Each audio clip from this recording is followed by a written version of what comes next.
everyone, it's Neo and welcome to my channel. So in the past few days I've been very skeptical and I've been pondering and wondering about one specific thing. That specific thing kind of ended up being my own YouTube channel. You see, I wanted to record something special as a first video, but I genuinely had no idea what to do until I got an idea. That idea is a game released fairly recently that really has the potential to make every single gacha player broke once again. Myself included, of course. You guessed it right, that game is Infinitynikki. So after spending a whopping 10 hours of the game, I decided to do my own review on it based on my experience.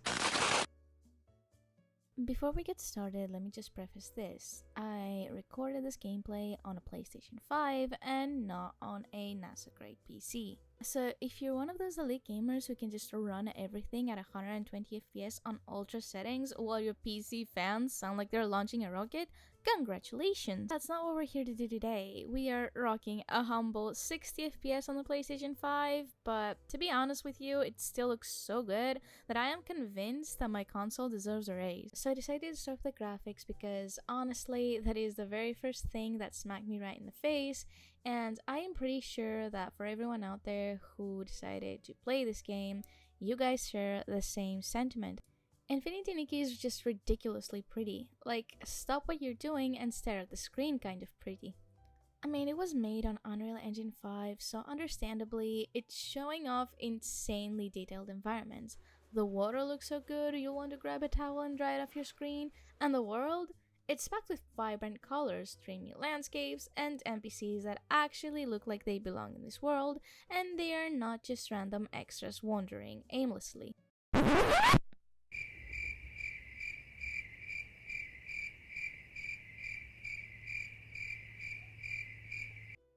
Come on, really? Okay, I retract my final statement. Sorry guys. Now, while the NPCs do act like random extras while wandering around aimlessly and only give you the most basic interactions, they are still ridiculously pretty. Like, they are looking so good, you can almost forgive them for just standing there and pretending to care about their fictional lives.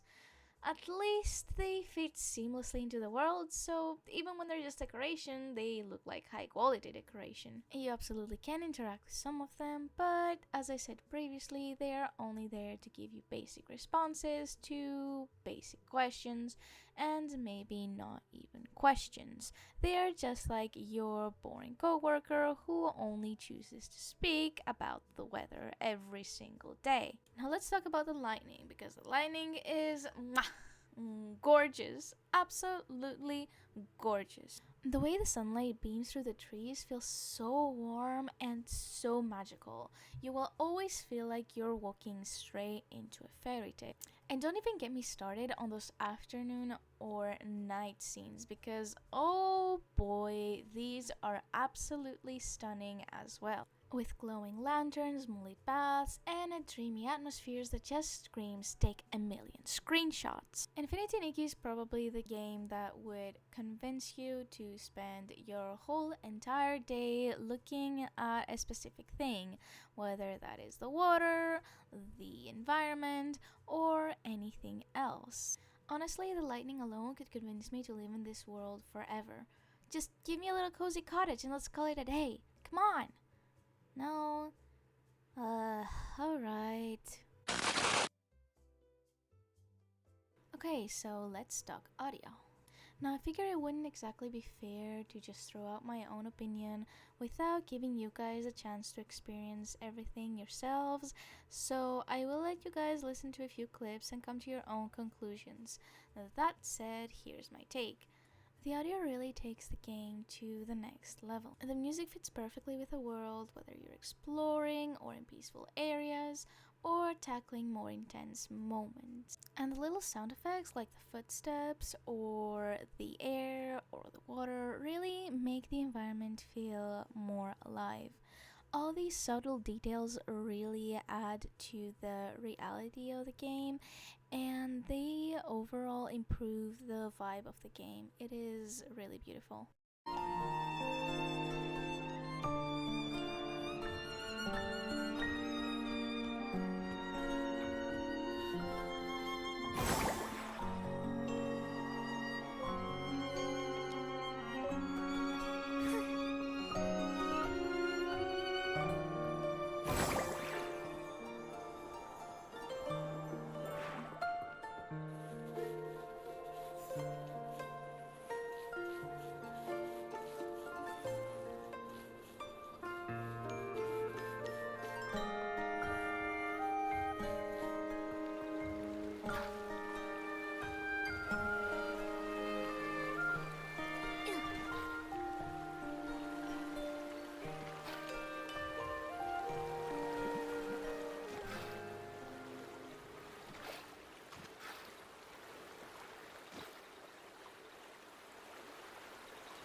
I hope these clips were enough to satisfy your ears and help you come to your own conclusions.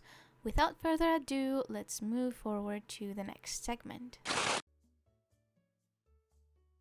So for this segment, I decided to combine the gameplay and gacha mechanics together since they go hand in hand. Overall, the gameplay feels pretty smooth, but it can get a little wonky at times. The double jump function, for example, takes some getting used to. Maybe it's just me though. Console players, can we blame this one on skill issue? Navigating the menus on console can also be a bit tricky. I can't exactly speak for PC players, but if you're planning to play on a console, just know that it might take a little while to get comfortable. As someone who has spent her entire summer and then some playing Wuthering Waves, not having a climbing feature here has made me feel quite tense. Imagine if infinitynikki let us climb. That would be a total game changer. And to info-games, if you ever stumble upon this video, please add swimming to the game. You cannot just give us these crystal clear waters and then completely ban us from swimming altogether. Like seriously, imagine how cool an underwater world would be in infinitynikki. Just picture it, gorgeous reefs, glowing plants, and maybe even some underwater dress-up challenges. Imagine seeing some mermaids and having a story or a chapter revolved around them. Wouldn't that just be amazing? Can you guys imagine it? Because now I can't stop thinking about it. Also, let's not forget about the screenshot function. Trust me, you're going to feel absolutely tempted to abuse it. The game is so visually stunning that every frame feels like a masterpiece waiting to be captured. The screenshots can make amazing social media posts, collages, or even collaborations. And if you're like me, a YouTuber, they are perfect for thumbnails. Although you might end up using a wallpaper because it fits the overall aesthetic of the video a lot more. Content-wise, infinitynikki gives you quite a lot to do. You can fish, brush pets, fix electronics. It's basically a super realistic Animal Crossing, but without the animals. And by realistic, I mean 10 times prettier and with way more detail. Sorry, Nintendo. Although infinitynikki can definitely not replace Animal Crossing in the sense that Animal Crossing is not a gacha game and you have access to all the content for free, infinitynikki really serves as quite a nice, cute, and cozy game. You will also come across plenty of puzzles scattered throughout the game. Don't worry though, they're pretty easy to solve. The game isn't trying to melt your brain, it's all about keeping things cozy, comfortable, and interesting. It's the kind of game where you can just vibe, relax, and lose track of time while doing random fun little things. In summary, infinitynikki does take inspiration from some other open world gacha games. However, it focuses a tiny bit more on exploration and collecting outfits rather than combat. And a tiny bit is a major understatement considering the only combat infinitynikki has is one outfit and one specific ability. Okay, so now let's talk about the gacha and the currencies.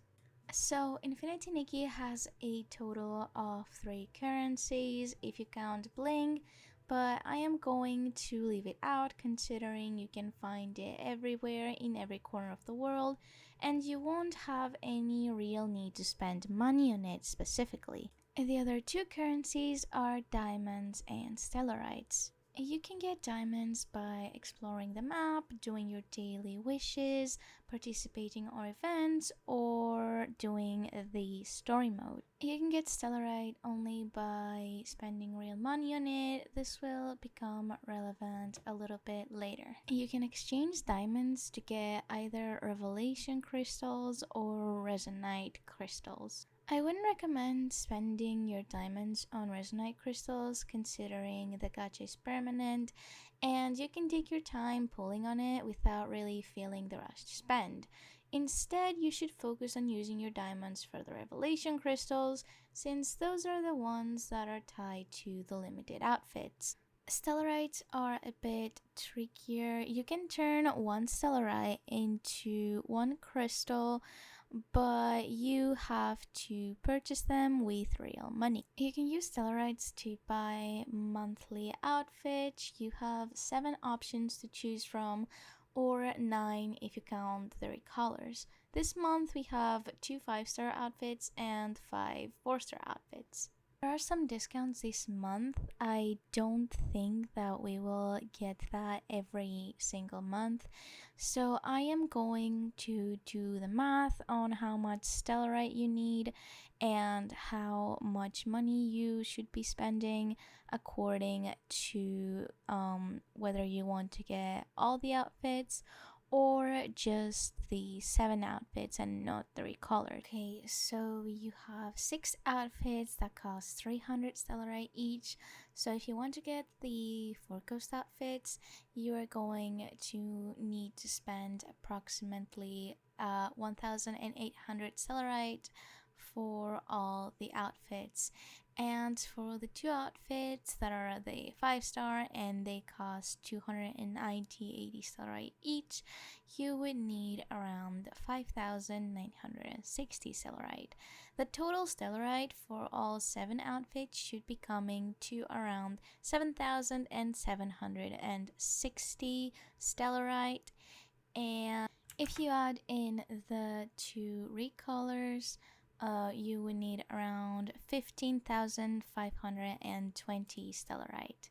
So if you do need all the outfits, you are going to need to spend 121.74 euros without the recolors or 242.85 with the recolors per month. But if you only plan on getting one of these outfits, you would be looking at 6 euros for one 4-star outfit or 60 euros for a 5-star outfit, considering there's not exactly a packet that allows you to get only 2,420 stellarite. You can only purchase one that is for $60, that is 3,280 stellarite. Also, it's worth noting that your very first stellarite packet, you're going to receive double the stellarite. So if you buy, let's say, the 6 euro one, you're going to receive 600 stellarite and not 300 stellarite. So you can choose to get another 4-star outfit, or you can keep it in the future in case you need to make it into diamonds, or if you find another outfit that you like. Okay, so let's dive into the gacha system. The gacha system here is pretty much like any other gacha game, but instead of pulling for characters, you are pulling for gorgeous outfits. The game is actually pretty free to play friendly, considering you don't need the outfits to progress to the story, and its content is not really locked behind a paywall, which is great. But if you want to collect everything, just know that it is going to get probably more expensive than the rest of the gacha games, considering what I've told you so far. The chances of pulling a 5-star item are 1.5% if you are doing a single pull, and for the 4-star, it's a 3.29% in a single pull. So for a 10 pull, you get either a guaranteed 4-star or a guaranteed 5-star item. You can get a guaranteed 5-star item every 20 pulls. So if you did 110 pull and you got a 4-star item, in the next pull you would have a 5-star item. You cannot get duplicate items by pulling if you have not gotten the full set yet. You can only get duplicates after you have completed the set, in which case you would be pulling to get every color. One pull is 1,200 diamonds. Now, if you plan to get the full outfit, worst case scenario, you are going to need to spend around 24,000 diamonds. And if you plan to get the right color as well, you are looking at 48,000 diamonds. So you would need to spend around 240 euros for the full set in worst case scenario, or 480 euros if you want the whole set and the recolor worst case scenario. Yikes. But don't worry, this is kind of an unrealistic calculation, considering you have many sources to get diamonds from. You can even buy some passes that offer diamonds if you actually increase your level and play the game. So yeah, if you keep playing the game on a normal daily basis, you are very likely to be getting all your outfits for a lot less. Still, there's a lot of grind you need to do, so just keep that in mind. And now let me move on to the very final segment, which is the story. So let's talk about the story. Now, I believe that everyone's perception of the game's story can be totally different. One person might love it and another one might hate it. So just keep it in mind that what I'm about to say is purely my opinion. I won't give away much though, because I don't want to spoil it for y'all. So personally, I think the story is pretty okay. It is definitely not a masterpiece in my opinion, but it's not terrible either. And trust me, I am someone who can get super hooked on a game just for its story. All the game elements could be meh, but if the story is great, then I will absolutely love it. So it's a pretty big deal for me. Now, if you have played any of the previous Nikki games like me, you'll probably recognize the general plot. Nikki gets isekai'd into another world, wakes up, discovers she's got superpowers, and now she's on a mission to save the world with her magical outfits. She meets new friends along the way who help her out on the journey. That being said, I have not gone too far on the story. I have only gone up to the part that you're seeing right now. And for me, I'm having a little bit of trouble connecting to the characters. This is the main reason why I am saying that the game is just okay. The animations during the story scenes though are absolutely beautiful, so that's a plus, but for me, I'm still feeling like something is missing. Again, this is my own opinion. You can feel free to share your thoughts in the comments. I am all for hearing what you guys think, as long as we keep it respectful, okay? So yeah, I think that's all I had to say on infinitynikki. To summarize, Infinitynikki is a game developed by Infoldgames, and you can tell right off the bat that this game was created with a lot of love and consideration and detail. If you're someone who wants to collect absolutely everything without spending any money, I would not recommend you pick this game, mainly because there is no way that you would be able to collect everything, even if you do a lot of exploration without buying some in-game currency first. For everyone else, if you guys are interested, I would recommend that you really check this game out, considering it is really beautiful, it is very detailed, the music is amazing, and even if you are a player who goes for story like me, you can just play it for a little bit and try it out and see if you like the story and form your own opinion.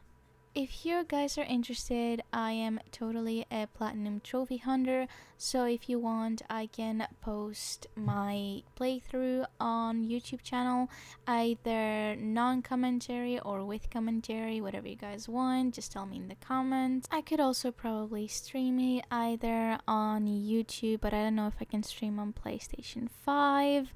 Or I could totally do it on Twitch, since I know that it's possible to do so.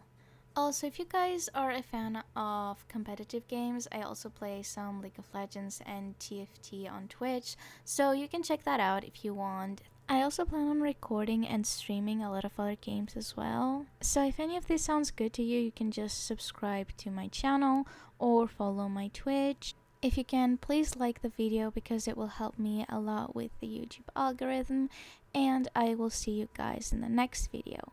Bye guys!